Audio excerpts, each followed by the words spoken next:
Et si les citoyens devenaient co-chercheurs?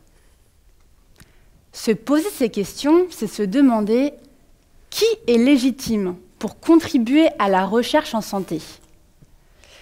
Est-ce seulement les chercheurs ou les professionnels de santé? On dit que la recherche est au service des patients. Et si la recherche était aussi faite par et avec les patients? Ou par vous, les citoyens? Je m'appelle Pauline Oustric. Je suis chercheure en nutrition et prévention. Et je suis aussi patiente et présidente de l'association Après-Givin Covid Long France. Pour être légitime auprès des institutions, je dois souvent sortir ma casquette de chercheur. Et j'ai même parfois peur de partager celle de patiente.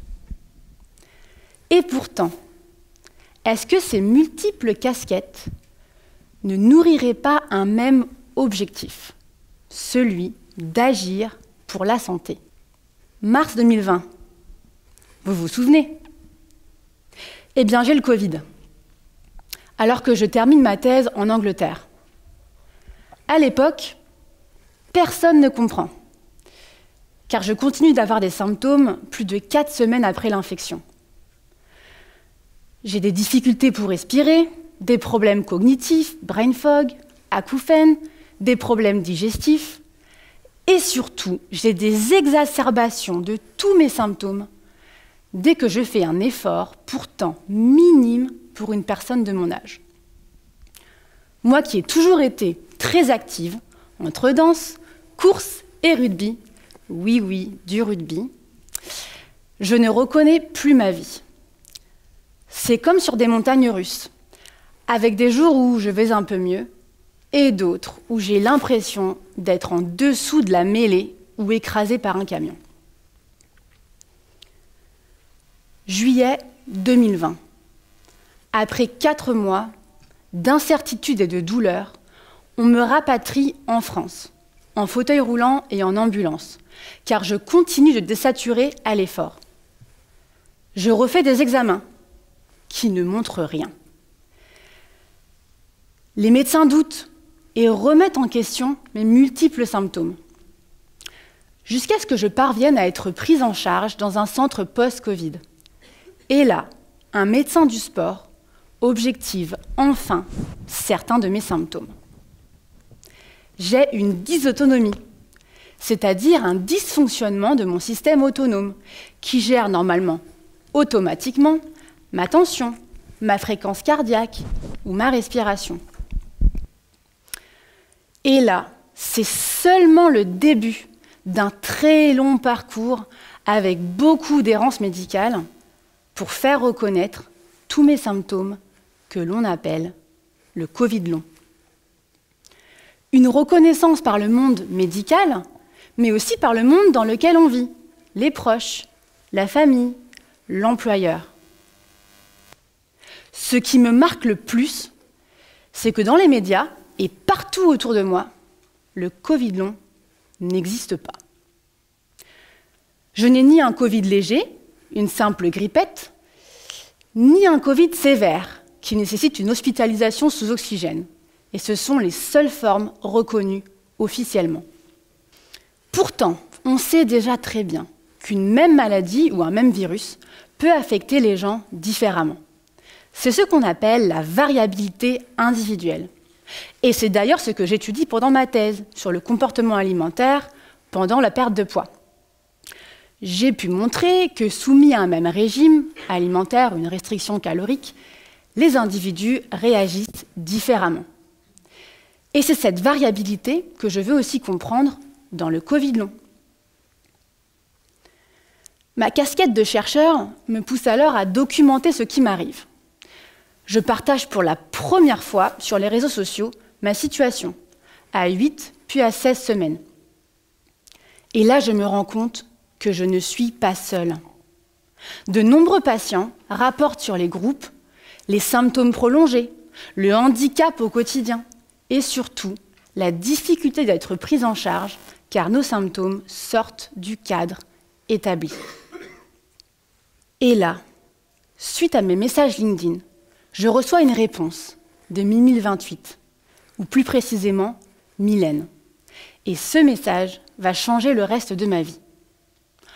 On s'appelle, et de fil en aiguille, on parle d'un petit collectif, #AprèsJ20, qui sensibilise sur Twitter sur le Covid long et dont elle fait partie. Je rejoins ce petit groupe de malades pour contribuer à améliorer la prise en charge et la reconnaissance du Covid long. Je commence par écrire à nos députés et à répondre à des demandes médiatiques, BFM TV, TF1, France 2, Brut, afin d'alerter sur la situation inacceptable des malades qui ne sont ni reconnus ni soignés. Et comme j'ai des réflexes de chercheur, je commence en parallèle une veille scientifique des articles qui sera très vite reprise par un citoyen bénévole non chercheur. Août 2020, 21 août pour être précis. Le collectif anglais Long Covid SOS nous convie au premier plaidoyer international sur le Covid long organisé par l'OMS, l'Organisation mondiale de la santé. L'OMS nous précise qu'un seul patient pourra représenter les pays européens en plus de l'Angleterre et des États-Unis déjà présents. J'ai l'honneur de porter ce rôle.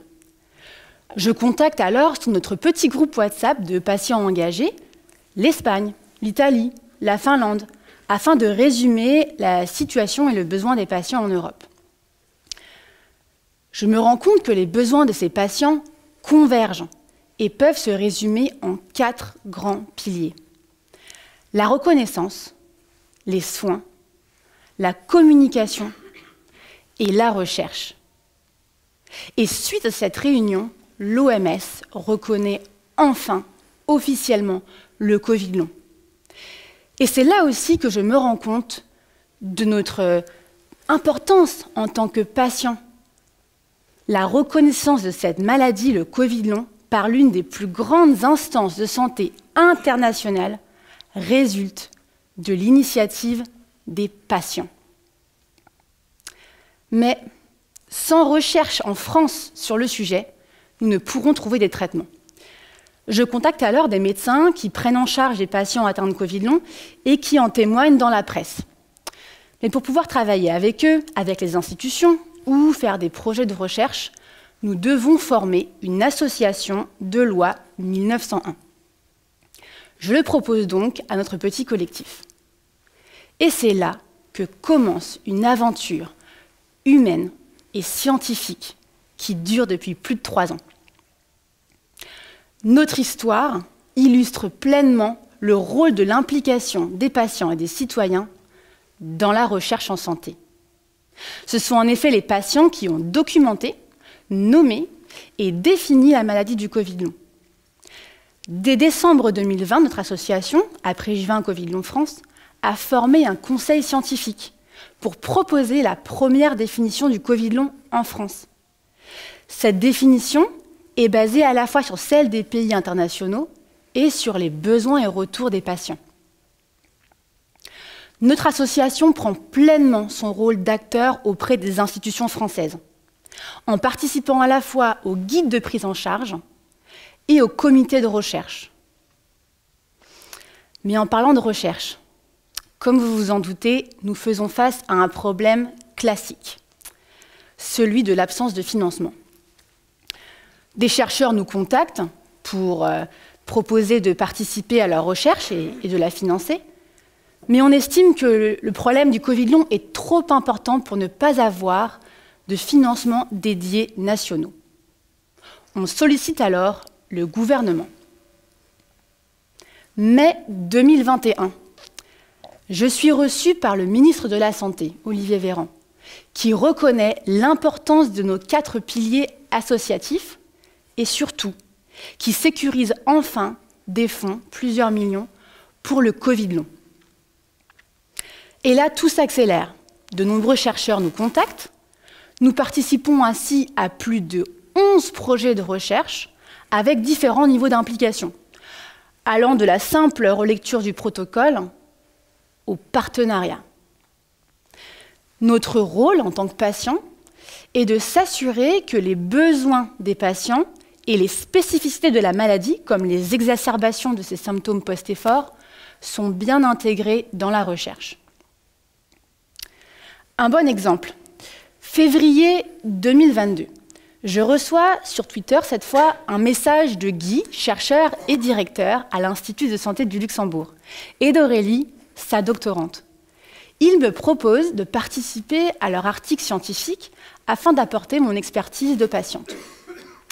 Et en contribuant à leur article, je peux ainsi mettre en avant et en lumière les résultats de l'étude qui ont le plus d'importance pour améliorer la prise en charge des patients. Et surtout, cette première collaboration a posé les bases d'un véritable partenariat patient-chercheur. C'est ainsi que nous co-construisons, à la demande des patients, la première application web en français pour faciliter le suivi des symptômes du Covid long. Nous nous réunissons tous les mois avec Aurélie et d'autres patients afin de participer à toutes les étapes de la recherche. Rédiger le protocole, co-construire les guides d'entretien, faciliter le recrutement, tester et valider les fonctionnalités de l'application. Et cette application est non seulement utile pour les patients, mais aussi pour la recherche, puisqu'elle explore la voix comme biomarqueur possible du Covid long. Cette application s'appelle Long Covid Compagnon et je vous invite bien sûr à la tester. Revenons à mes fameuses casquettes. En tant que chercheur, je n'avais jusqu'ici jamais impliqué des patients ou des citoyens comme vous dans mes recherches. Pendant ma thèse, les patients étaient, comme pour beaucoup de chercheurs, des sujets d'études qui cherchaient dans mon cas à perdre du poids. Ce n'est qu'en changeant de casquette, en devenant patiente, que j'ai compris l'importance et le besoin d'impliquer des patients ou des citoyens, des personnes concernées, dans la recherche en santé. Mais évidemment, toutes les études ne s'y prêtent pas. Cependant, on pourrait quand même se demander si le fait d'impliquer les personnes concernées par la recherche dès le début du projet aurait impacté la recherche différemment. D'ailleurs, ces personnes concernées ne sont pas toujours des patients. En tant que chercheurs en prévention primaire, nos interventions de prévention ciblent des citoyens, des riverains, des aidants, bref, toutes les personnes concernées par la santé. Et si les savoirs expérientiels des patients, leur vécu, commencent à être bien reconnus, on peut se questionner sur la reconnaissance du savoir des citoyens. Et c'est justement un de mes sujets de recherche. Comment mettre en œuvre de la recherche participative impliquant les citoyens en prévention primaire? Et pour ce faire, je fais se réunir chaque mois des chercheurs et des citoyens co-chercheurs. Mais on pourrait se questionner sur cette notion de co-chercheur. On pourrait craindre que les citoyens biaisent les résultats de la recherche. Une chose est sûre, la recherche participative est avant tout de la recherche scientifique. Elle se base donc sur des méthodes rigoureuses avec les mêmes exigences de qualité. Impliquer des citoyens ne veut pas dire qu'il n'y a pas de cadre ou de méthode. Au contraire, en pratique, on met en place dès le début du projet des chartes d'engagement, des fiches missions, afin de clarifier les rôles de chacun, les objectifs et le fonctionnement du projet. Les citoyens ne sont pas des versions low cost des chercheurs. Ils apportent des savoirs et des compétences complémentaires. Et l'évaluation de la recherche permet vraiment de mesurer cette plus-value. La recherche participative est-elle nouvelle? Eh bien non. Elle est déjà bien implantée aux États-Unis, en Angleterre et au Canada, et date en France des années 80 avec l'implication des patients atteints du sida dans la recherche. Et si la recherche participative paraît parfois à la mode dans les appels à projets, il n'est pourtant pas facile de la mettre en œuvre concrètement. On ne sait toujours pas, par exemple, comment rémunérer les citoyens ou patients co-chercheurs. Mettre en place de la recherche participative est possible, mais nécessite encore d'être facilité par nos institutions. Nous avons tous plusieurs casquettes, mais qu'une seule tête. Comme le disait mon collègue, que je remercie au passage, mes casquettes de patiente et de chercheur œuvrent pour le même projet, celui de pérenniser l'implication des personnes concernées dans la recherche en santé. Et pour être concerné par cette santé, vous n'avez pas besoin de faire une thèse ou de tomber malade, heureusement. Que nous soyons chercheurs, patients, citoyens, nous sommes tous concernés par l'alimentation que nous mangeons, l'air que nous respirons ou l'environnement dans lequel nous vivons. Toutes ces expériences impliquent et impactent notre santé. Bref, nous sommes tous concernés par la recherche en santé. Alors, soyons aussi acteurs.